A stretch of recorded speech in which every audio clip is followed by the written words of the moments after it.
Welcome to the All-American Spookshow podcast. We hope you enjoy the show.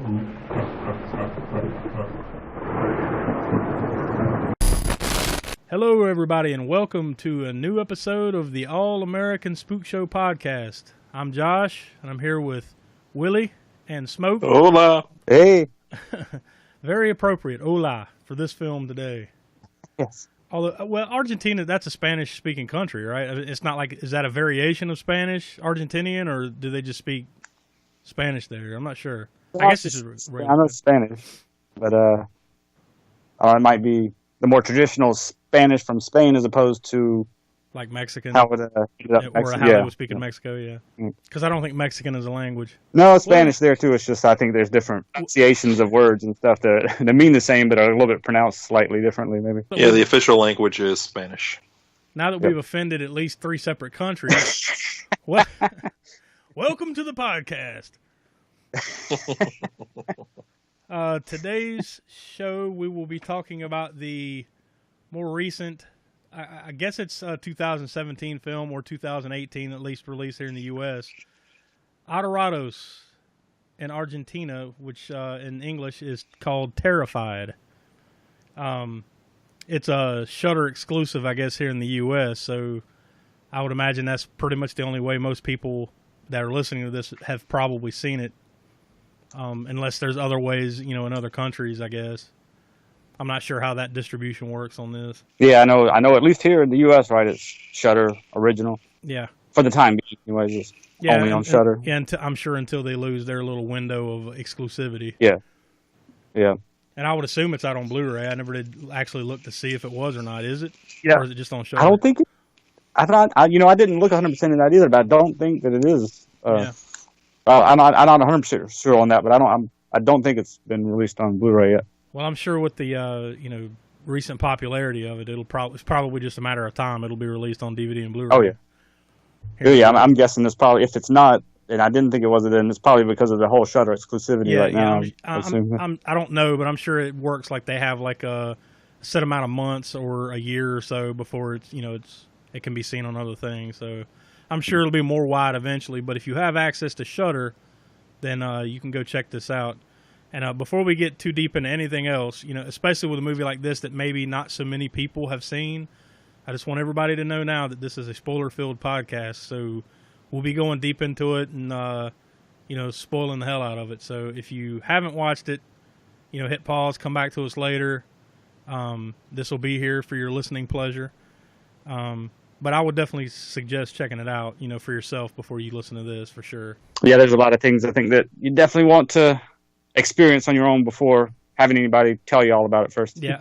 And I mean, and honestly, you could say the same about any movie, but especially a movie like this, True. where, some of the stuff's going to come out of left field, especially if you haven't seen it. You're like, what the hell are they talking about? Or some of these things you have to see for yourself, that's for sure. So, Will, what have you been up to lately? It's been, almost about a month since our last show. So what have you been watching? Anything new lately? Up to anything good? Finally got caught up on The Walking Dead. I've been watching Star Wars Resistance. Just about caught up on that. I haven't checked that out yet. Is that pretty good? Yeah, it's pretty solid. And it obviously takes place right sometime before The Force Awakens. Does it hold up to Rebels? Wasn't that the name of it, Star Wars Rebels? The other? Yeah. I guess it would be still too early to say. Okay, yeah. How many episodes in is it now? Probably like 7 or 8 or so now. Right? I think it's 11. 11? Okay, wow, it's a little further along. Went and saw Spider-Man Into the Spider-Verse.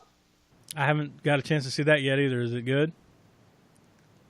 Yeah, it's pretty good. It's pretty solid flick. And then last night, me and the wife sat down and watched Bird Box with Sandra Bullock. Oh yeah, that one's been all the rage here lately. yeah. That's about 1,000 memes I think I've seen on that in like one day. Oh yeah, I think I know what the movie's about without seeing a damn scene of it. So does it hold up to the hype? What is it? Good, bad, indifferent? What is it? It's okay. There's some spots that are solid, but to me, it just feels like it's a quiet place. But don't look. Have you seen it yet, sir? No, No, haven't seen it. But like I said, the memes and everything and the hype for it, Yeah, well, you yeah. can't help but notice. But I haven't gone. I would imagine if you just so see watch it. I would imagine if you just see a couple of these memes, you pretty much get the gist of kind of what it's about, you know. True. Yeah. It'll be on there somewhere. Sometime I'll probably end up catching it, but haven't yet. But I did see The House That Jack Built, which was Lars von Trier's new film. So I'm sure that's weird as shit. That was it was great though. I loved it. It was actually, I mean, it was it's a Lars von Trier film, so it goes out there a little bit, but it's not as surreal and out there as say The Antichrist or something. You know, it's pretty much grounded in a linear kind of plot, but it does have its moments where it goes out in left field. But very good. And Matt Dillon was great in it. Is that Blu-ray, digital, theater? What is that? How'd you see it? We saw it on. It may be out on Blu-ray or digital. I mean, I know it's on digital, but I'm trying to think which might have been Shudder that we saw that one on too. Oh, okay. It was definitely on one of the. I got so many services that like Hulu, Shudder, Netflix. Yeah. I can't remember sometimes which, unless it states Netflix original or Shudder exclusive or something. Sometimes forget which damn service I saw it on. A lot of times, if I'm looking, it was definitely streaming. A lot of times, if I'm looking for something particular like that, but I don't know where it's at, I'll just type in the name of I'll just go on Google, type it in, and hit, and then type in streaming, and then it'll usually show you like where it's streaming at, or if you have to rent it or something. Yeah. Have you seen anything else lately other than that one in the last month or so? What have you been into? Let's see. That one we just watched just recently here a couple of days ago. I wanted to go see Aquaman, but I didn't get a chance to yet. In the next couple of days, I'll probably end up seeing Aquaman, Bumblebee, and the Spider-Man in the multiverse. So I keep forgetting. Might even do them all. Might do a triple feature day and do all three of them in one day. But I keep forgetting about Bumblebee, but I would like to see that. Yeah. I mean, the Michael Bay Transformer movies, I thought, yeah, they're okay, all right. But I mean, I always thought that Bumblebee should have still been the Volkswagen Bug. Yeah. And at least he is in here. So. This one goes back to the 80s, right? It's kind of a prequel. Yeah. And everything that I've heard on that is, like at least as far as reviews, has been pretty positive. Yeah, well, that's good. Yeah, it seems like a lot of these two, at least Aquaman and Bumblebee, seem to be had that retro feel to, at least in the trailers. I mean, I haven't seen them yet, but the trailers kind of give you that. Aquaman's a little bit more lighthearted. I mean, I'm not saying this is going all the way back to the Super Friends style of Aquaman, but it has a little bit of that retro feel to it, it seems like, in the trailer to me. Yeah. And Bumblebee definitely does, too. And even the Shazam that's going to be coming out looks like it has that. Because, I mean, this puts my age out there again, too, but I remember the live-action Shazam show that used to air Saturday morning. And, it's got that goofy, campy kind of feel to it. And the Shazam seems to have that, too. I've seen bits and pieces of that, but I think that was a little bit before my day on that one. Yeah. Yeah, that definitely ages me. I can't remember exactly what it did. It was mid-70s, I think. Yeah. Myself, I've been watching a lot of Christmas movies since it's that time of year. So, pretty much all the standards, including Jingle All the Way. Oh, yeah, Jingle All. Yeah, we didn't get to watch that one this year. I usually do include that somewhere at some point. I mean, sometimes it might be more like every other year that it ends up getting around to it again, but that one we didn't get to this year. Did you end up watching the Christmas Chronicles? Yeah, I did see that. That was really good. It was surprising. Yeah, that one's on Netflix with Kurt Russell. Oh yeah, that's right. Yeah, no, that is definitely one that was on my list, but just didn't get around to watching. I might have to just watch it being after Christmas. Yeah, and watch it anyway. even though we're past Christmas, you should probably give it a watch, man. It was like he said, it was surprisingly good. I really enjoyed it, and I'm usually not too much into the newer Christmas movies. At least it's been a while. Oh yeah, we did see Office Christmas Party, even though I know that wasn't that from the year before, but yeah, I think that was a year or two ago. I haven't seen. I finally got around to seeing that the first time. It's pretty funny. Yeah, it was pretty funny. Yeah, enjoyed it. Well, speaking of Shudder, I actually watched a Christmas movie on Shudder. It was called All the Creatures Were Stirring. Yeah, I saw that up there. I didn't get the chance to watch that one either, but it was on my radar. But how was that? It's weird, but good. I don't really know how many different ways to say it, but it's definitely like an anthology type of thing too. Yeah, that's what I was thinking. I think I heard that too. Yeah, an anthology. So. It's weird in parts for sure because, especially at the beginning of the movie, you don't know what the hell is going on. But it's pretty good. I would definitely recommend checking it out as far as Christmas horror movies are concerned. Yeah. I've been catching up on, still kind of plugging away slowly but surely on the first Last Drive-In with Joe Bob Briggs. Honestly, we still have a couple of watching that too, and as well as the newest one that that he came out with. I mean, even the first one. I can't remember what there was one left. I think I had to watch in his first Last Drive-In with Joe Bob. Yeah. And then this most recent one, I didn't see any of the Christmas one, which I think was the Phantasm movies. And was there a couple other ones in there too? Besides Phantasm? No, I think he just did like... It's all Phantasm? Yeah, I think it was 4 or 5 Phantasm movies, but if I'm not mistaken, I think they said they skipped the second one, so it goes from like the first one to the third one, I guess. I don't know why that was. I don't know if it's some licensing I'm sure issue. It must have been, yeah, probably Shudder couldn't get it or something, I don't know, but yeah, I saw that. And I thought for sure it would be the Silent Night, Deadly Night movies, but no. I guess he was trying to go in with trying to throw a curveball in there to not give you what you expected necessarily. Yeah, I mean, like everything I had read and kind of anticipated it was going to be that, and then all of a sudden it was Phantasm movie. But yeah, I watched on the first marathon, the one he did back in the summer. I finished watching Blood Feast, then I watched Basket Case. I watched Reanimator again, and then I'm kind of halfway in the middle of watching Demons. Oh yeah, have you seen Demons before though?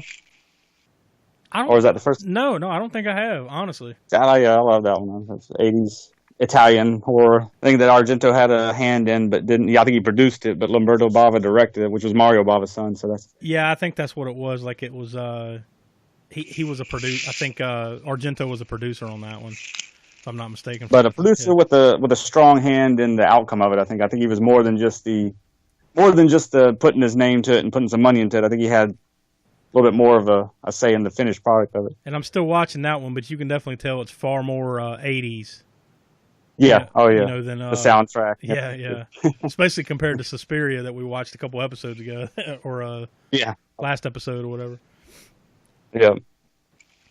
But yeah, the last 3 on that marathon were the Legend of Boggy Creek. Yeah, the Legend of Boggy Creek, Hellraiser, and Pieces. So I still have to watch those on there. Oh man, Pieces is one of my probably top slasher movies, along with Maniac, William Lustig's Maniac. Those two are way up there. You haven't seen Pieces yet, though, have you? No, I haven't seen that one. Believe it or not. That might be one we need to do on the show. Yeah, well, definitely is one we need to do on the show at some point. I'm sure we will. Will, I know you've seen all of these 100 times, right? to do the old joke. What? Well, you've at least seen Hellraiser, right? Pinhead and all that. I don't think I've ever seen the original. I think I've seen like a couple of the like strays after that, but I think the first one and the third one are my favorites. Oh, is it? Yeah, I like. I mean, the second one's good too, but yeah, I think I like mine in that order. Actually, they came out in first, second, and third. Yeah. I mean, not that I don't like the third, as I do like it, but after the third is when it's kind of like.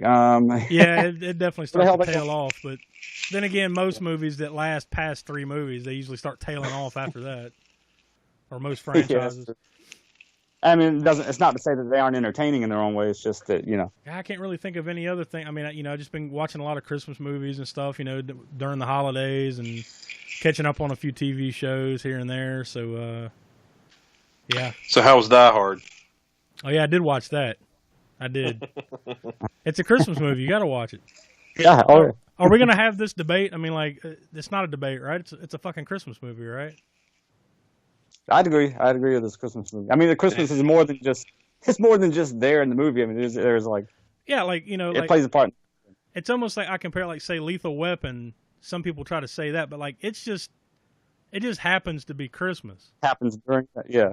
But in Die Hard, to me, it's like that movie wouldn't happen if it weren't Christmas. All right, yeah. Or maybe it would, maybe it wouldn't. But the situation where he's there and all that stuff, it's because of Christmas. Yeah. So therefore, a Christmas movie. I agree with that logic. Well, that's good. We all agree. Is it the same kind of logic that would go? I mean, this might be a bit more of an obscure reference, but when it comes to New Year's coming, along here, there's New Year's Evil, which is very obviously a New Year's horror slasher type movie.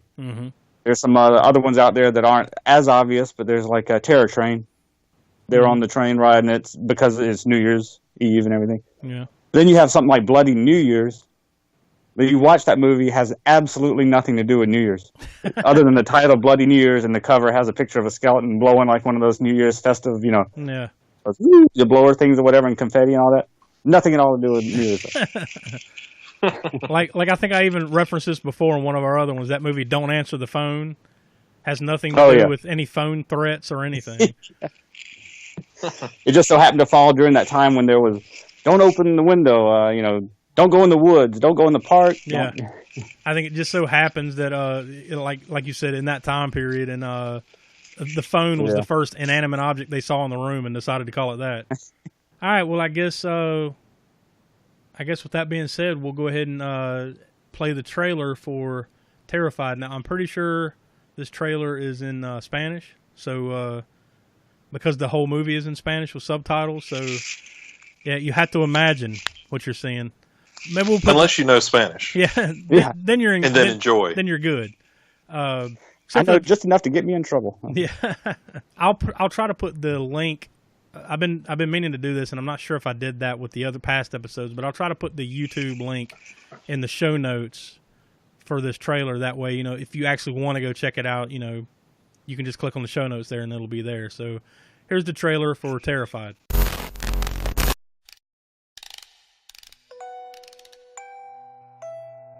¿Qué es lo que está pasando, chiquito? ¿Por qué viniste a visitarnos? ¿Qué es lo que te trajo hasta acá? ¿Pero qué es lo que implica todo esto? Esto implica que nosotros tres vamos a dividirnos en cada una de las casas donde creemos que ocurren los fenómenos paranormales. Señora, acá las cosas se están poniendo muy difíciles.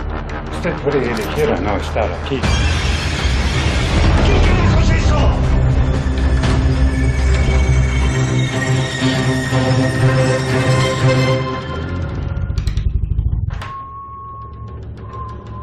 No tiene que tener sangre en las manos, no en este lugar. A estos seres les gusta la sangre.